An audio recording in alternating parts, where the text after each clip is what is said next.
In the dead of night, Death Valley's parched earth received an unexpected gift.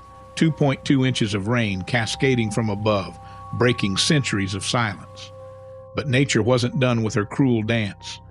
11 months later, the mercury climbed to a merciless 129 degrees Fahrenheit, turning the valley into an inferno. In this ancient place where flood and fire collide, what dark mysteries stir beneath the surface, waiting to emerge from the depths of forgotten tunnels? Death Valley sells two lies at once, that it never rains and that the heat never ends.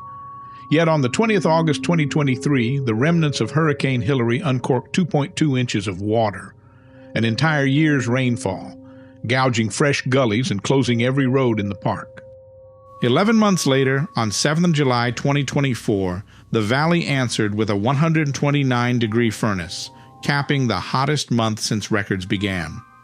The guardian, a land famous for silence, suddenly spoke twice, and between those shouts, entire hillsides slumped across sealed mine portals. What did the flood flush out? What did the heat bake shut forever?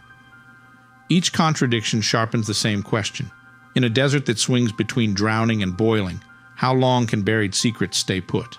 Long after the flood, hikers swear the salt pan carries a faint scent of wet clay, petrichor without rain. That ghost smell once fooled the 1850 Topographical Corps into marching 3 miles off route toward a Mirage lake.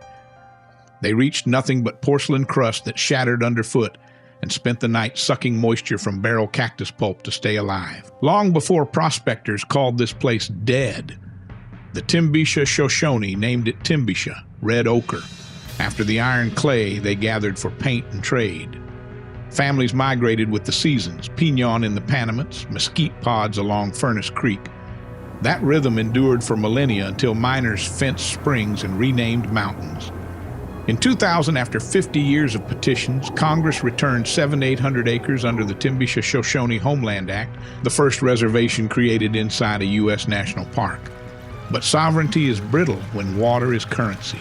New lithium claims now dot the Amargosa Basin just outside park borders, probing the very aquifer that feeds tribal wells and tourist faucets alike. The oldest residents ask a modern question. Will 21st century boom seekers trade the valley's last drink for battery metal, the way their grandfathers traded shade for gold? Timbisha Ranger Maya Charlie presses visiting palms into a seam of red ochre. This paint outlasts treaties, she says, grinding the pigment between her fingers, blood bright against her glove. She shows the stone mortar where her grandmother milled mesquite and notes that the spring flow has dropped 2 inches since the first lithium test well. You can't eat batteries, she laughs, and you sure can't drink them. Whisper gold in a canyon, and a city blooms before the assay dries. Panamint City exploded in 1874, its outlaw founders swapping bullets for silver shares. Skidoo perched on a 5,700-foot ridge by 1906, its 15 stamp mill pounding rock day and night. Rhyolite claimed Nevada's future with concrete banks and electric lights in 1907. Speculators wired money faster than ore reached smelters, and post offices went up so Wall Street could pin a name to the dust. Yet the desert charged rent in water and wood. When veins pinched or prices dipped $2, towns died in a weekend. Today, Panamint's main street is rubble. Skidoo's mill survives only because $1.6 million in Inflation Reduction Act funds now wedge steel ribs behind its tottering frame.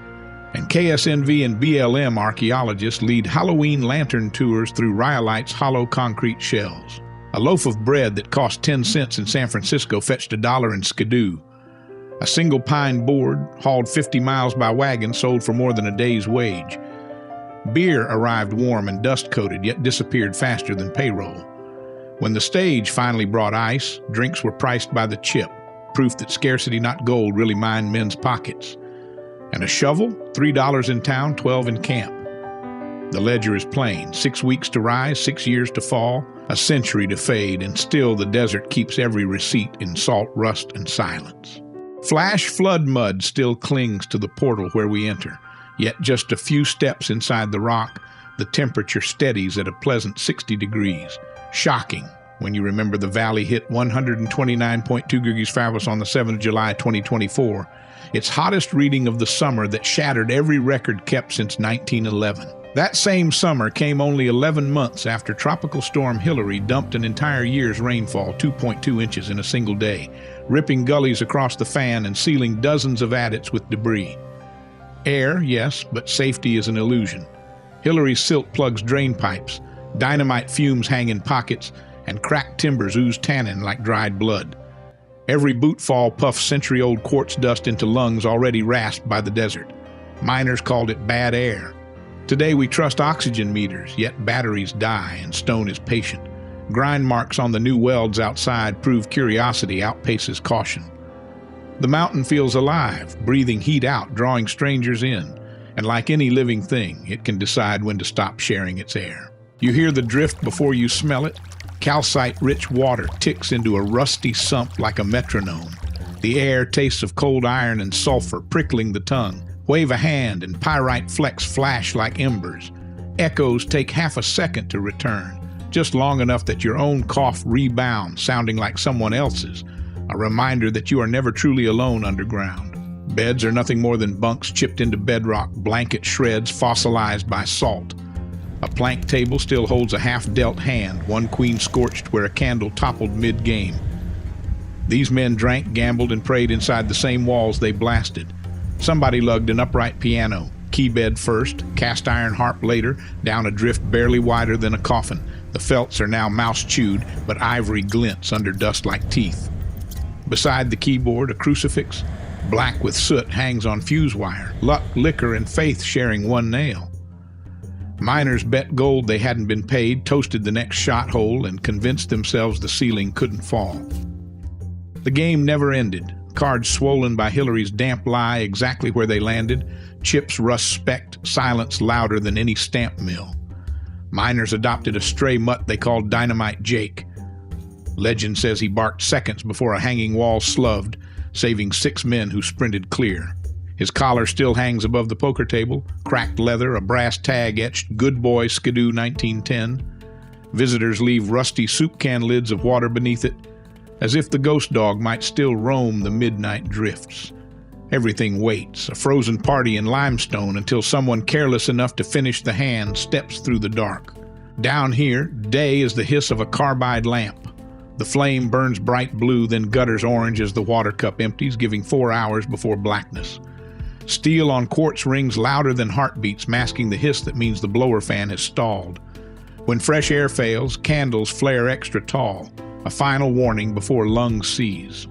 Dust is the second killer. Every hammer blow atomizes silica into needles finer than smoke, and the old name rock consumption did nothing to explain why men drowned on dry land years after quitting the mine.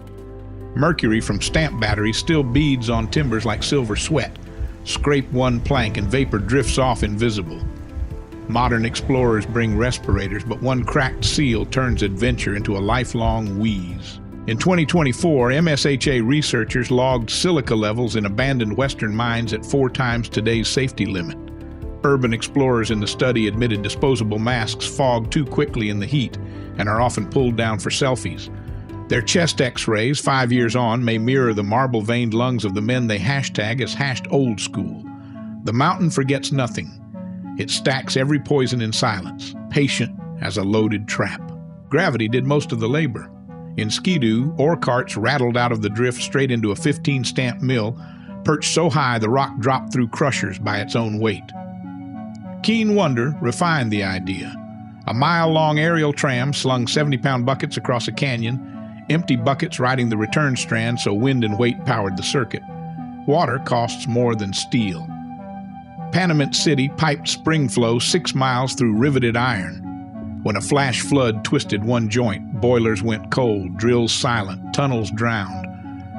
Today, the National Park Service is spending $1.6 million of Inflation Reduction Act funds to brace Skidoo's 116-year-old timbers and laser scan every beam before salt and wind erase the last evidence of how rock once moved itself. Each rivet along those rusted pipes feels like a heartbeat from a town that survived only as long as the water ran downhill.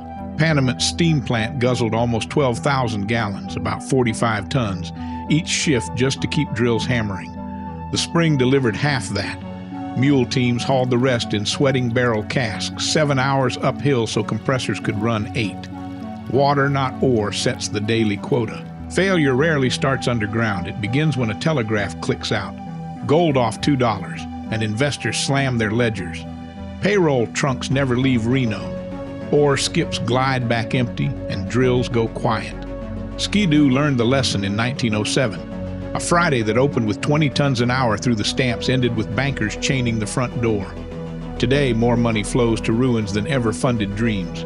Over $6 million in new IRA allocations will map, document, and seal 500 abandoned openings across Death Valley by 2027. The irony stings. Washington pays to stabilize what speculation abandoned, yet even laser scans race against entropy.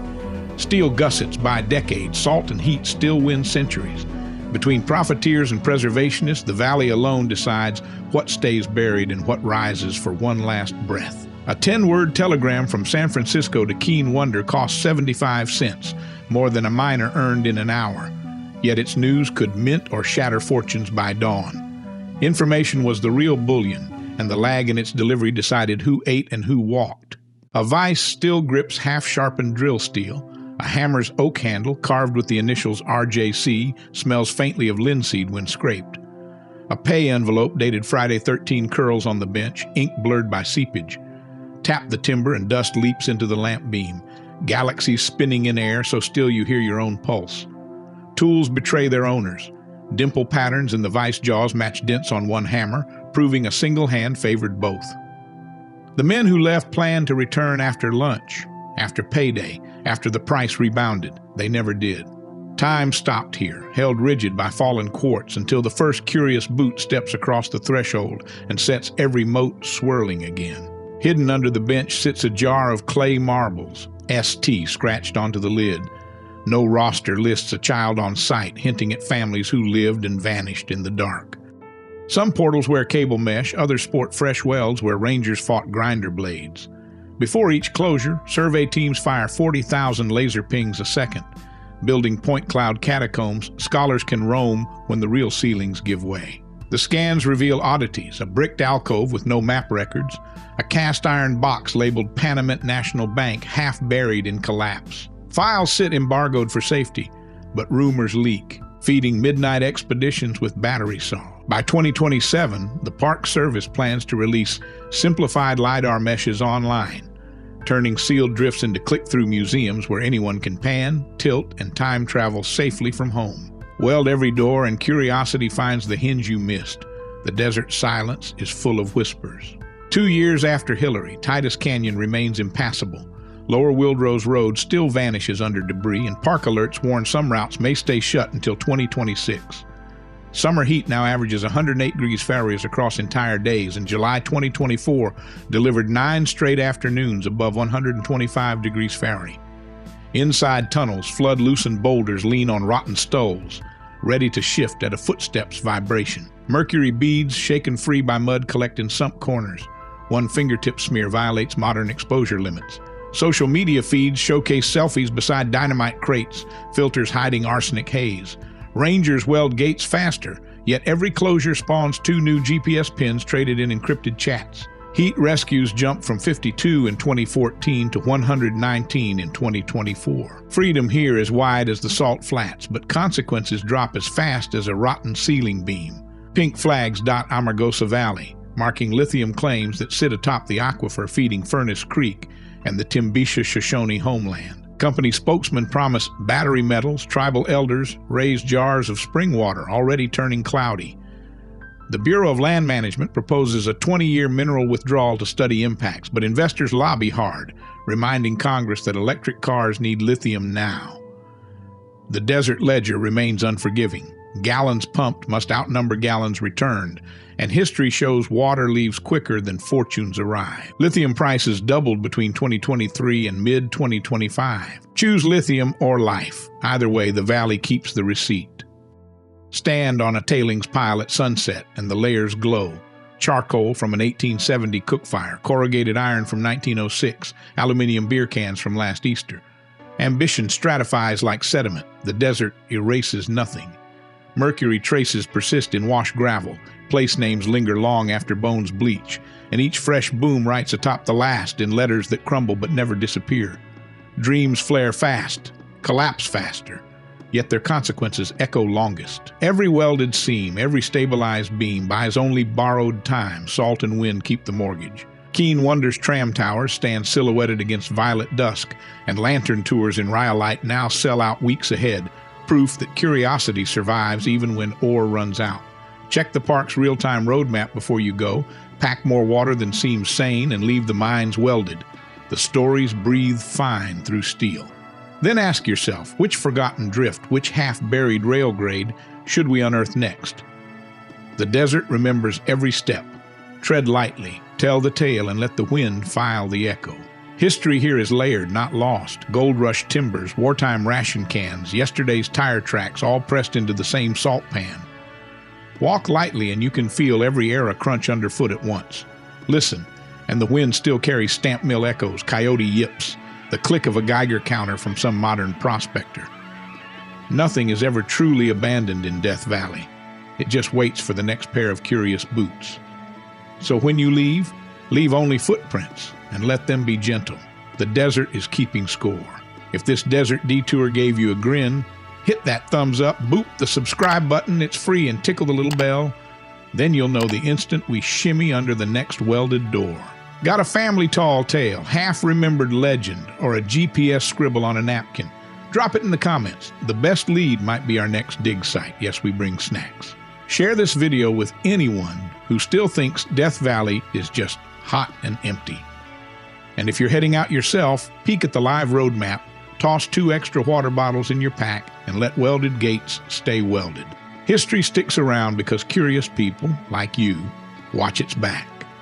Thanks for tagging along, and see you on the next adventure.